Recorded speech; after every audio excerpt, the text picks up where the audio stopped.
अस्सलामु अलैकुम वरहमतुल्लाहि वबरकातुहू। अल्हम्दुलिल्लाहि रब्बिल आलमीन। अल्लाहुम्मा सल्लि अला मुहम्मद व अला आलि मुहम्मद व अला अस्हाबि मुहम्मद। आज की इस नशिस्त में हम सीरतुन नबवी सल्लल्लाहु अलैहि व आलिहि वसल्लम के हवाले से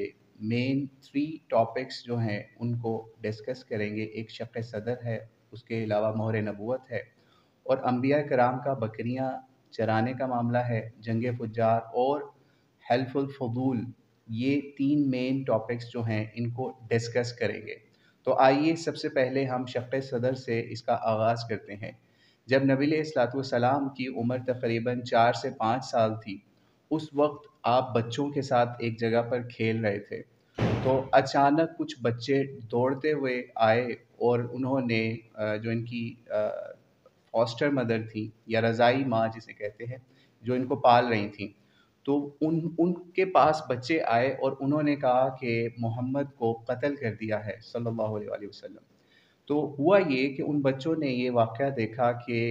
एक कोई शख़्स आया है, यानी बाद में जब हम रवायात में पढ़ते हैं, सही मुस्लिम के अंदर भी हमें ये रवायत मिलती है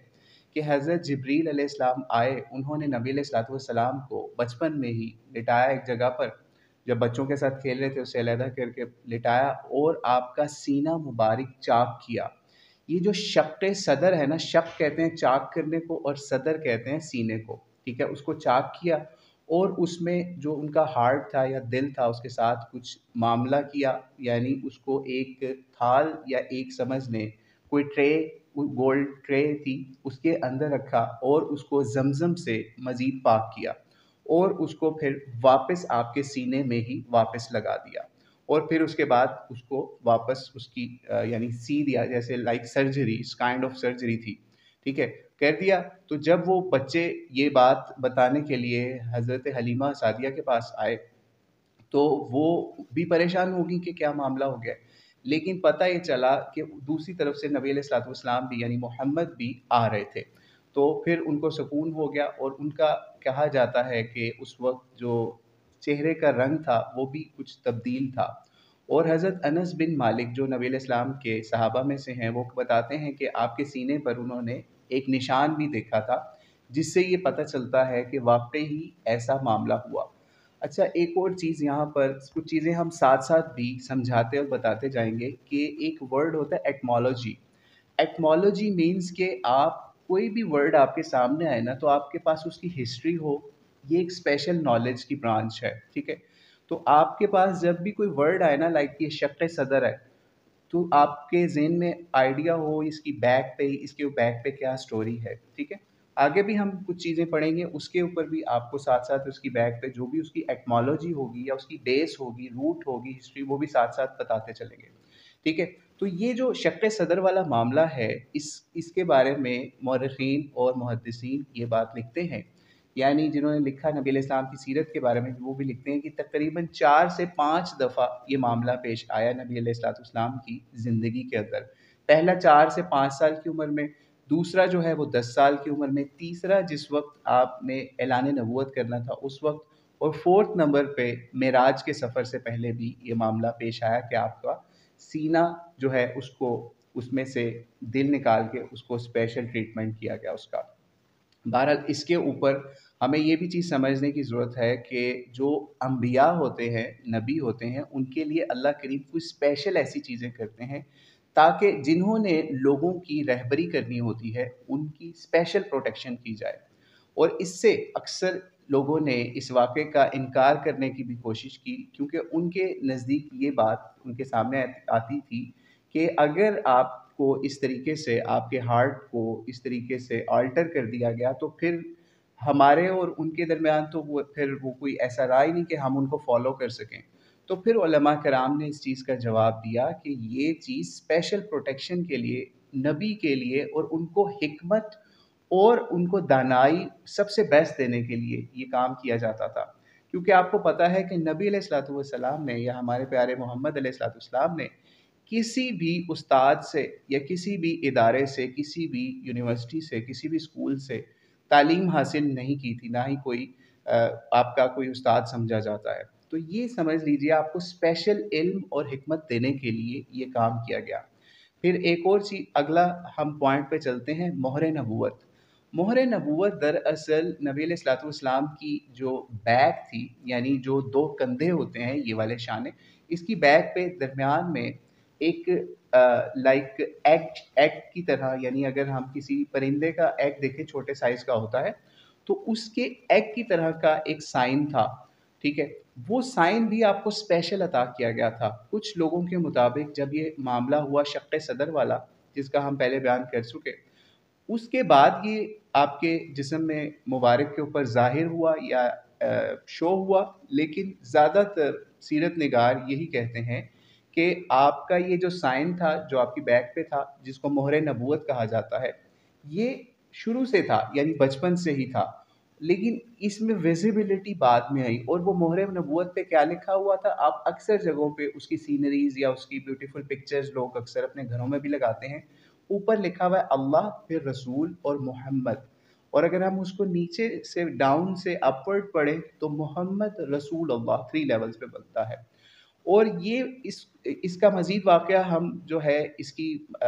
हज़रत सलमान फ़ारसी, जो कि फ़ारस से हिजरत करके अपनी इस्लाह के लिए और नबी अलैहिस्सलाम को तलाश करने के लिए, क्योंकि उनको उनके उस्तादों ने बताया था कि एक नबी ने आना है, तो उनकी किताबों में या उनके उस्तादों ने भी उनको ये बात बताई हुई थी कि उसका एक निशानी, बहुत सारी निशानियाँ बताई हुई थी पहले उलमा ने, यानी जो यहूद और नसारा के उलमा थे, उन्होंने हज़रत सलमान फ़ारसी को बहुत सी निशानियाँ बताई हुई थी। उनमें से एक ख़ास निशानी मोहर नबूवत भी थी। जब हम हज़रत सलमान फ़ारसी के इस्लाम के कबूल का नबी इस्लाम की सीरत से वाक़या पढ़ेंगे तो आपको उसमें भी बताएँगे तफ़सील से कि वो आपकी मोहर नबूवत भी उन्होंने इस निशान को भी देखने के लिए पीछे बार-बार उनके पीछे होने की कोशिश करते थे। तो नबी अलैहिस्सलाम को पता चल गया, तो उन्होंने खुद अपनी चादर हटा के उनको वो मोहर नबूवत भी दिखा दी। तो ये एक ख़ास साइन था जो कि यहूद व नसारा को उनके जो भी राहिब थे या उनके जो लोग थे, वो ये बताया करते थे कि एक शख्स जो आखिरी होगा वो उसका ये भी साइन हुआ करेगा। तो ये भी आप अलैहिस्सलाम की एक ख़ास चीज़ थी। और एक और चीज़ यहाँ पर बताते चलें कि ये जो लोग इस्लाम कबूल नहीं करते रहे, इस तरह के साइंस देख कर भी उनसे उनके ऊपर साइन जब विज़िबल हो गए, तो फिर उनके लिए ये ऑर्डर्स आए कि उनके लिए अबदी जहन्नम है या इस तरह के मामलात हैं। तो इसलिए हमें अपनी लाइफ में भी ये चीज़ समझने की ज़रूरत है कि जब हमारे पास अल्लाह ताला की तरफ से कोई कुरान पाक की आयत हमारे सामने आ जाए, हमें पता हो कि ये चीज़ अल्लाह ताला ने इस तरीके से बताई है, और अगर हम उस चीज़ को वहाँ पर उस पे अमल नहीं करेंगे या फिर उस गलत अमल से रुकेंगे नहीं, तो हमारा हाल भी वही हो सकता है जो यहूद व नसारा के उन उलमा का, उन राहिबों का हुआ, जो कि आपकी निशानियाँ तो जानते थे, लेकिन फिर भी उनकी बहुत बड़ी कसरत या बहुत बड़ी तादाद नबी अलैहिस्सलाम के ऊपर ईमान नहीं लाई, क्योंकि उनकी गद्दियाँ, उनके जो उनका एक सेटअप होता था, वो इजाज़त नहीं देता था कि हम कैसे एक इस तरह के शख्स के हाथ पे बैत करें या उसके हाथ पे उसके दीन को कबूल करें, जबकि हमारे यहाँ अपना पूरा सिस्टम है, हमारा पूरा इदारा है। एक समझ लें कि एक यूनिवर्सिटी ऑलरेडी है, तो किस तरीके से कोई एक और नई यूनिवर्सिटी बड़े लेवल की आ जाए और वो हो भी अल्लाह ताला की तरफ से, तो वो छोटी यूनिवर्सिटियाँ या वो किस तरीके से उसको एक्सेप्ट करेंगे? वो तो कहेंगे कि भाई उसकी जिस तरह यूनिवर्सिटी चल रही है, हम भी अपनी करें और हम भी अपनी यूनिवर्सिटी को या अपने इदारे को बड़ा करें। तो इसलिए हमें ये चीज़ भी समझने की ज़रूरत है कि जब भी कोई साइन अल्लाह ताला की तरफ से आ जाए, ये आयात जो हैं, आयात कुरान पाक की, इनको आयात इसलिए कहते हैं, अल्लाह की निशानियाँ हैं, अल्लाह की तरफ से ऑर्डर होते हैं। तो इन पे हमें चलना पड़ता है। ठीक है? तो फिर ये मोहर नबूवत की हम बात कर रहे थे और उससे हमें सीखने की क्या बात है, वो भी हमने उसके साथ ही आपको बता दी। अब एक और अहम पॉइंट कि अंबिया और बकरियाँ, एक ये आप स्लाइड शो के ऊपर देख रहे होंगे पॉइंट, ठीक है? जितने भी नबी गुज़रे हैं, उनके बारे में नबी अलैहिस्सलाम ने एक हदीस में भी बताया कि तमाम अंबिया या अंबिया की कसरत जो है, वो बकरियाँ चराई हैं उन्होंने किसी टाइम पे। अब चराने से मतलब ये है कि लाइक आप बकरियाँ पालें और उनको खाने-पीने के लिए जब आप उसको बाहर लेके जाते हैं, तो इसको चराना कहते हैं, ठीक है? इसके अंदर कुछ ऐसा भी होता है, कुछ लोग इसको एज़ पेड जॉब भी करते हैं। तो नबी अलैहिस्सलाम के बारे में ये भी मिलता है कि आपने इस काम को पेड भी किया है और अनपेड भी किया है। पेड इस तरह से किया है कि حدیث کے اندر یہ چیز آتی ہے کہ نبی علیہ السلام نے فرمایا، اس کا کچھ مفہوم یہ ہے کہ تمام انبیاء جو ہیں انہوں نے بکریاں چرائیں گی، اور میں نے بھی مکے کے اندر چند قرات یا کچھ اجرت کے اوپر، قرات اس وقت یہ سمجھنے ایک اماؤنٹ ہوتی تھی جو گننے کے حساب سے، تو اس اجرت کے اوپر یا اس پیمنٹ کے اوپر میں نے بھی مکے کے اندر بکریاں چرائیں ہیں۔ تو آپ یہ سوچئے کہ ہمیں بھی اس سے آج سیکھنے کی یہ ضرورت ہے کہ کوئی کام بڑا یا چھوٹا نہیں ہوتا، اصل میں اگر آپ کو ضرورت ہے اور آپ کو کہیں پہ جاب کرنی پڑ رہی ہے، آپ کے پاس کوئی اور طریقہ نہیں ہے، تو آپ یہ کوئی چھوٹا کام بھی کرنے میں کوئی حرج نہیں ہے، الا یہ یعنی اگر اس کے اندر کوئی خرابی نہ ہو، کوئی غلطی یا کوئی اس طرح کا معاملہ نہ ہو۔ تو اس لیے نبی علیہ السلام نے بھی بچپن میں بھی بکریاں چرائیں ہوئی ہیں، بلکہ جب آپ حضرت حلیمہ رضی اللہ تعالیٰ عنہ کے پاس تھے تو ان کے بچوں کے ساتھ بھی، بکریوں کے ساتھ آپ کھیلا بھی کرتے تھے، اور ان کی بکریاں بھی بکریوں کے ساتھ جایا بھی کرتے تھے، ٹھیک ہے۔ تو یہ کچھ آپ کے اس حوالے سے بھی ہم نے بات کر لی۔ پھر جب ہم مزید آگے چلتے ہیں تو ایک عرب کے اندر، مکے کے کچھ قبائل کے اندر، یعنی دو قبائل، ایک قیس قبیلہ اور دوسرا قریش قبیلہ، ان کی آپس میں ایک جنگ ہوتی ہے۔ اس وقت نبی علیہ الصلوۃ والسلام کی جو عمر ہے وہ بتائی جاتی ہے تقریباً 15 سے 20 سال کے درمیان، ٹھیک ہے۔ یہ جو جنگ ہوتی ہے اس کا نام جنگ فجار رکھا جاتا ہے۔ ہوتا یہ ہے کہ یہ جنگ جس وقت ہوتی ہے تو اس وقت حرام مہینے چل رہے ہوتے ہیں، یعنی 4 مہینے حرام سمجھے جاتے تھے عربوں کے ہاں بھی، کہ ان مہینوں کے اندر یا حج کے مہینوں کے اندر یا عمرے کے مہینوں کے اندر جنگ کو ان لوگوں نے حرام کیا ہوا تھا، ٹھیک ہے۔ یعنی حضرت ابراہیم علیہ السلام کے دور کے بعد ہی یہ ایک بہت اچھی رسم تھی کہ حج اور عمرے کے سیزن کے اندر جنگ جو ہے وہ نہیں کیا کرتے تھے، آپس میں لڑائی جھگڑا نہیں کرتے تھے، باقی سارا سال جو ہے وہ جو مرضی کرے، ٹھیک ہے۔ تو ہوا یہ کہ ایک جنگ ان دو قبیلوں کے درمیان ہوئی، قریش جس سے نبی علیہ الصلوۃ والسلام کا بھی تعلق ہے، اور دوسری طرف قیس قبیلہ، اور اس کے اندر بھی نبی علیہ السلام کو بھی شمولیت کرنے کا کہا گیا، آپ کے چچا جو تھے ان کی طرف سے، کیونکہ آپ اپنے چچا ابو طالب کی زیر کفالت آ چکے ہوئے تھے اور وہ بڑے سرداروں میں سے تھے۔ تو خیر آپ نے بہرحال اس سے کنارہ کشی اختیار بھی کی، کچھ روایات سے یہ بھی ملتا ہے کہ آپ نے صرف ان کے تیر وغیرہ ان کو دینے کے لیے کام کیا، لیکن فزیکلی خود سے لوگوں کو مارنے یا قتل کرنے کے کام میں اس جنگ کے اندر آپ جنگ فجار جو کفار کے درمیان کی ہو رہی تھی اس میں ساتھ نہیں دیا ان لوگوں کا۔ یہ جنگ ہوئی، اور اس کو فجار اس لیے کہتے ہیں، جیسے ہم نے آپ کو پہلے بتایا تھا نا، ایٹمالوجی، ہر ورڈ کا ایک روٹ ہوتا ہے، تو یہ فجار جو ہے فجر یعنی غلط کام سے یا فسق یا گناہ والے کام جو اس مہینے کے اندر کیے، اس وجہ سے اس کو جنگ فجار کا نام دیا گیا۔ تو یہ روٹ کسی بھی چیز کی، یا آپ ہسٹری کسی بھی چیز کی اگر آپ اپنی ذہن میں ایک چیز سیو کرنا چاہتے ہیں تو یہ ایک آئیڈیا، یہ طریقہ جو ہے اپنے ذہن میں رکھیں۔ ہمارے ٹیچرز نے یہ بتایا تھا کہ ایٹمالوجی اگر آپ ایک چیز کی دیکھ لیں، یاد کر لیں، فور ایگزامپل یہ ورڈ ہے ایک نیوز، ٹھیک ہے۔ نیوز ورڈ کی کیا ایٹمالوجی ہے؟ اب آپ سوچیں گے کیا ہے، ٹھیک ہے، تو آپ کو پتہ چلے گا نیوز ورڈ کا مطلب ہے نارتھ ایسٹ ویسٹ ساؤتھ، یعنی یہ ہر طرف کی خبر، یعنی یہ اس کی ایٹمالوجی یہ ہے، اور بھی اس کی ایٹمالوجیز لوگوں نے لکھی، لیکن بہرحال ان کا روٹ جب آپ دیکھیں گے، جیسے ہم جنگ فجار کے بارے میں، نبی علیہ السلام کی لائف کے بارے میں بتا رہے ہیں، تو اس سے پتہ چلتا ہے کہ نبی علیہ السلام نے بھی اس جنگ کے اندر ان کا صحیح طریقے سے ساتھ نہ دیا، لیکن مجبوری یا حکمت کے طور پہ اپنی فیملی کا ساتھ دینے کے لیے آپ کو اس کے اندر جانا پڑا، لیکن کسی کے اوپر آپ نے تلوار نہیں اٹھائی اس معاملے کے اندر بھی۔ پھر اس جنگ کے بعد بہت لوگ مارے گئے دونوں طرف سے، لیکن بہرحال کہیں پہ قریش غالب آ رہے تھے، کہیں پہ جو دوسرا قبیلہ تھا قیس کے نام سے وہ غالب آ رہا تھا، یعنی غالب سے مراد وکٹری، لیکن کوئی بھی ایک یونانیمسلی ڈیسیژن کے حساب سے کوئی بھی نہیں جیتا، یہ سمجھ لیں یہ جنگ دونوں قبیلوں میں سے، ٹھیک ہے۔ تو ہوا یہ کہ پھر اس کے بعد دو ایسے صاحب تھے جنہوں نے ایک معاہدہ کروایا، فضل بن حارث اور فضل بن وداع۔ تو یہ جو ہم نیکسٹ پوائنٹ ہے جنگ فجار کے ساتھ حلف الفضول، آپ اس میں دیکھ رہے ہوں گے سلائیڈ کے اوپر بھی، تو اس میں یہ جو حلف الفضول ہے دراصل یہ ایک ٹریٹی تھی، ٹریٹی کہہ لیں یا ایگریمنٹ کہہ لیں یا پیکٹ کہہ لیں، تو یہ ایک چھوٹی سی ٹریٹی تھی جو کہ اس کا بھی ایٹمالوجی آپ کو بتاتے ہیں۔ یہ ان کا نام حلف الفضول اس لیے رکھا گیا، یعنی حلف کہتے ہیں ٹریٹی کو یا پھر ایک ایگریمنٹ کو، ٹھیک ہے، یہ اس لیے رکھا گیا جو دو بندے تھے نا ان کا نام فضل سے شروع ہو رہا تھا، ان کا نام ہی فضل تھا، ٹھیک ہے۔ فضل बिन हारिस और फजल बिन वदा। तो इनके नामों की निस्बत से कि दो फजल शामिल हैं, इसलिए इसको फजूल का नाम दे दिया गया, ठीक है, अरबी के हिसाब से, ठीक है। तो इसलिए इसको हल्फ फजूल कहा गया। तो ये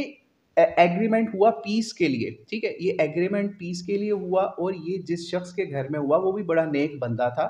एक बंदा था अब्दुल्ला बिन अब्दुल्ला करके उसका नाम था, इस वक्त हमारे जहन में नहीं आ रहा, लेकिन बहरहाल उस शख्स के, एक बड़ा नेक शख्स था, उसके घर में ये मुआहदा हुआ। काफ़ी वो समझ लें नेकियों के कामों में और लोगों की मदद करने में आगे आगे होता था।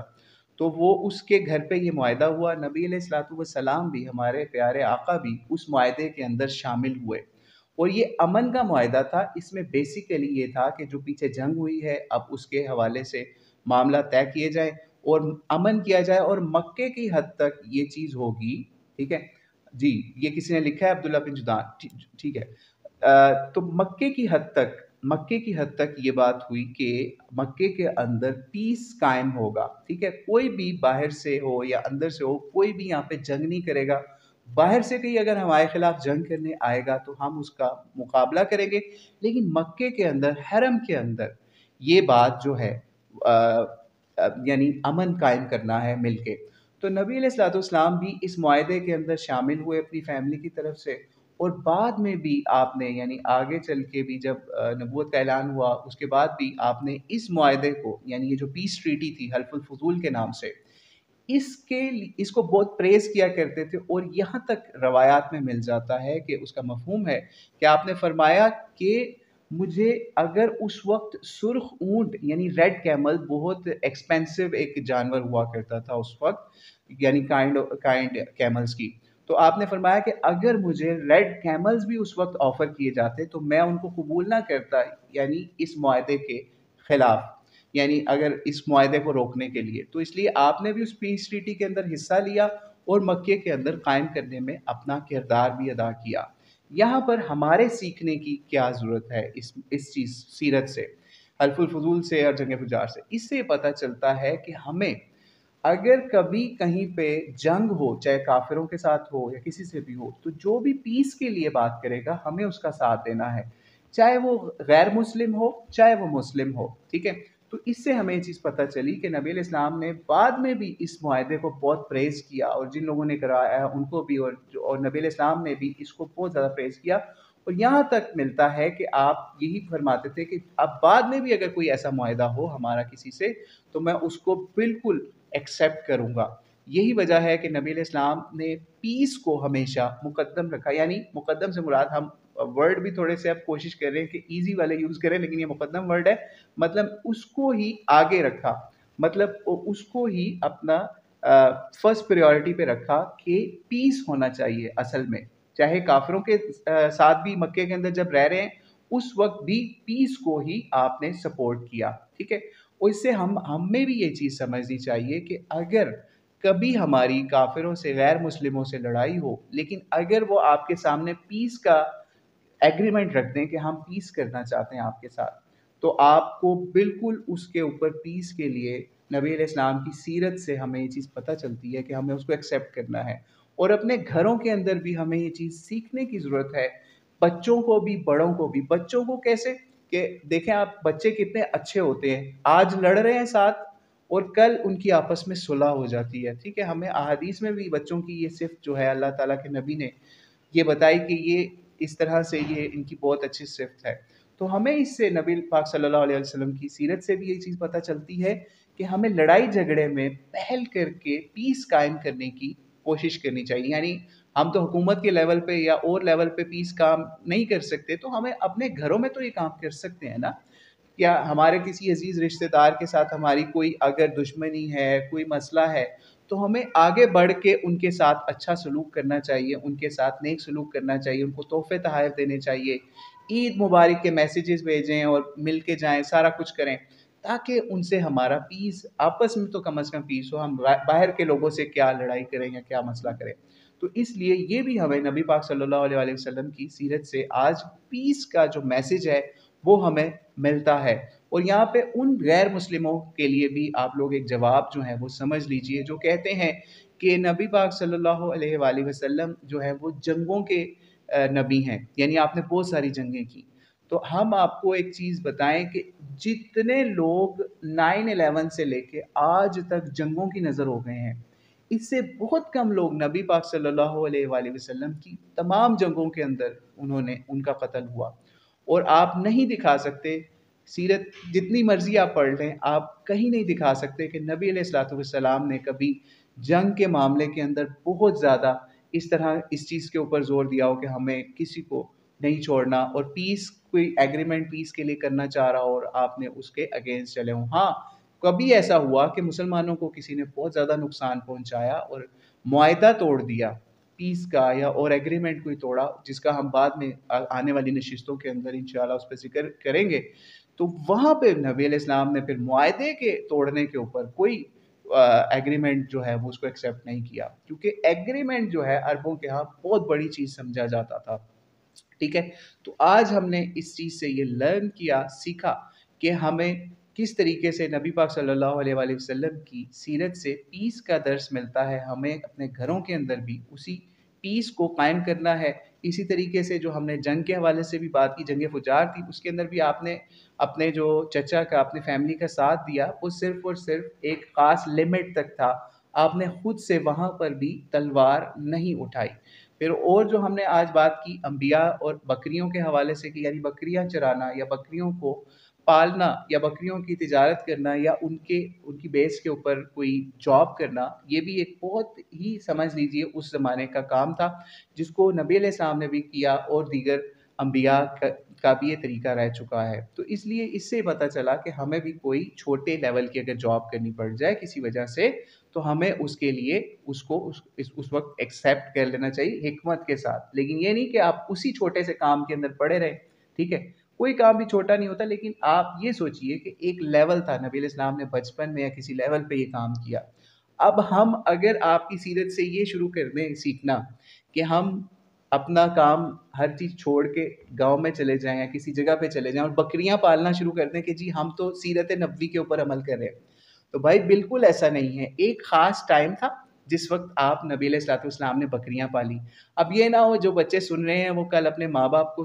کہے کہ بھائی نبی علیہ السلام نے بکریاں پالی ہیں، یا ان کو لے کے انہوں نے کام کیا ہے یا اس سے کچھ کمائی کی ہے، ہم نے بھی بکریاں پالنی ہیں۔ نہیں بھائی، ہر جگہ کا، ہر ایک جگہ کا ماحول ہوتا ہے۔ نبی علیہ السلام نے ایک بچپن میں ایک کام کیا ایک خاص ٹائم کے لیے، تو آپ نے وہ کام کرنا ہے، تو آپ جس وقت قربانی کا ٹائم ہوتا ہے اس وقت وہ کام کر لیں کہ جن بچوں نے اس سنت کو اس طریقے کو پورا کرنا ہے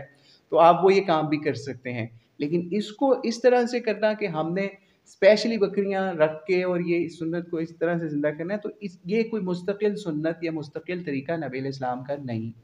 رہا کہ ہم اس کے اوپر کوئی ایسا آرگومنٹ یا ایسا فتویٰ دیں کہ یہ آپ کی کوئی مستقل سنت تھی اور آپ بڑے چھوٹے ہر کسی کو یہ کام کرنا ہے۔ ٹھیک ہے، تو امید ہے آج کی نشست آپ لوگوں کو فائدہ دیا ہوگا اس نے، اور آپ نے اس سے اپنی پرسنل لائف میں، پریکٹیکل لائف میں بہت کچھ آپ کو سیکھنے کا انشاءاللہ اس سے ملے گا۔ تو اللہ کریم سے دعا ہے جو ہم نے آج بات کہی اس سے اللہ تعالی ہمیں پریکٹیکلی بھی اچھا مسلمان بنائے، پیسفل مسلمان بنائے، اور اللہ تعالیٰ کے جو کرشمے ہیں، جیسے شق صدر والا ایک اللہ تعالیٰ نے ایک معاملہ کیا نبی علیہ السلام کے ساتھ، تو اس طرح کے معجزات کا بھی ہم انکار کرنے والا نہ بنیں۔ مہر نبوت والا معاملہ ہے، یہ بھی کچھ ایسی چیزیں ہیں جو اللہ تعالیٰ کی طرف سے کچھ خاص لوگوں کے لیے سائن تھے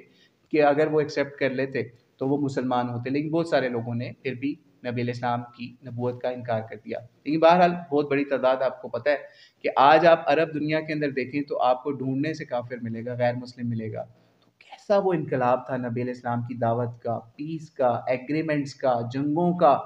اور اس کے علاوہ معاہدوں کا، کہ اس کی بیس کے اوپر آج پورا عرب جو ہے وہ مسلمان دنیا کے نام سے جانا جاتا ہے، جبکہ پہلے کہیں رومنز تھے، کہیں پرشین تھے، کہیں بت پرست تھے، کہیں کچھ تھا۔ تو اس لیے ہمیں بھی نبی علیہ السلام کی سیرت کو سمجھ کے اس کو پریکٹیکلی اپنی لائف میں اپنے اپنے لیول پر، اپنے اپنے کاروبار میں، اپنے گھر کے معاملات میں، اپنی اسٹڈیز میں، ایجوکیشن میں، ان چیزوں کے اوپر ان کو اپلائی کرنا چاہیے تاکہ ہم دنیا اور آخرت دونوں میں کامیابیاں حاصل کر سکیں۔ اب اگر کسی کا سوال ہے وہ ٹائپنگ میں لکھ کے بھیج سکتا ہے، یا اگر نہیں ہے تو پھر ہم چند منٹ کے بعد اس نشست کو ختم کرتے ہیں۔ اللہ عالم بالصواب۔ السلام علیکم ورحمۃ اللہ وبرکاتہ۔